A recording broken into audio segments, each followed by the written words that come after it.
Euglenids. Here we have to discuss about what are the general characteristics of the euglenids. So these euglenids, which is comes under the kingdom Protista, we have to discuss the general characteristics of the euglenids. Here, these euglenids, majority of these are freshwater organisms. Majority of these are freshwater organisms which are found in stagnant water. Stagnant water, which means it's a motionless water. It is motionless water, which means it is a preserved water. It is a conserved water. It is the preserved water, motionless water. Which means these euglenids are which are present in the stagnant water, motionless water. Yes, instead of this cell wall, which means it is the absence of the cell wall. Here in the euglenids, there are absence of the cell wall. Instead of this cell wall, a protein-rich layer is there. That is called pellicle. Here, the pellicle, which is a protein-rich layer, which is present in the euglenids. Here, which makes their bodies flexible. This protein-rich layer, that is a pellicle, which makes the body flexible.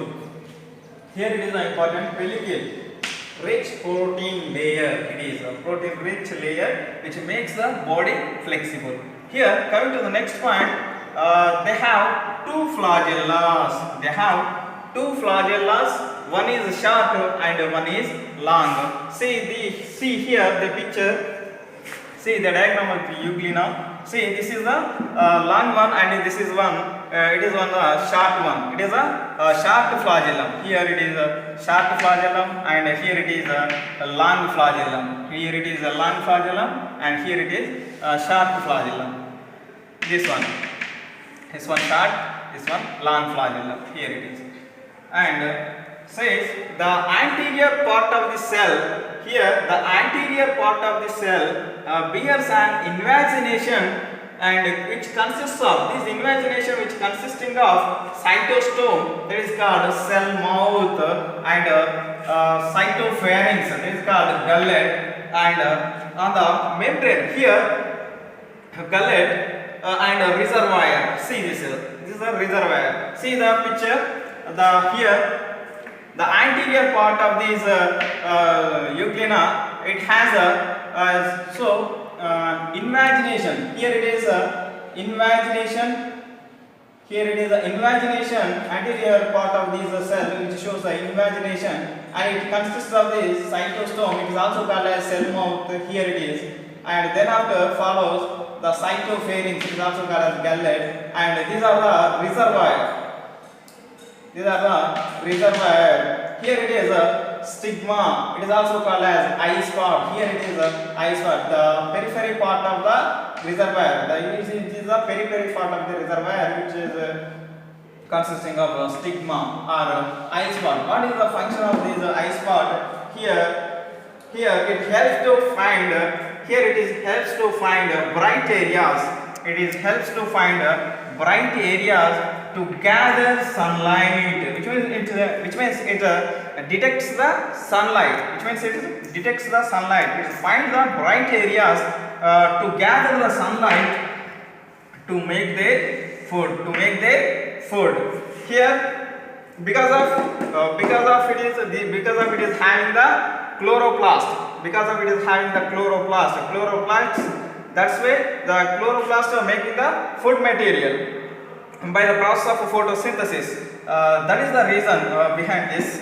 And when in deprived condition or unavailable of sunlight or absence of the sunlight, these euglena behave like heterotrophs. Heterotrophs, which means it does not synthesize their own food. It is always depend on the other organisms for their food. Here they are predating on the other smaller organisms. Here this euglena plays a dual role for taking the food material. See, this is the first one is synthesize their own food, and it is in a deprived condition, which means here it is unavailable of sunlight. annular sunlight it is behave like the heterotrophs, and it is in the available of sunlight it is an behave the autotrophic, and which means it's having the both characteristics. It plays a both characteristics, that is autotrophic and heterotrophic. It takes both characteristics. Yes, it has the both characteristics.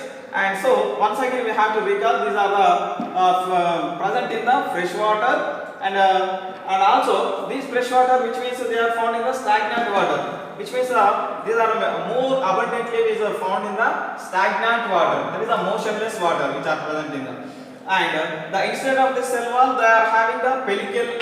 It is a protein rich layer which makes the body flexible, and they have two flagellas are there, one is a short one and one is long one, and the anterior part of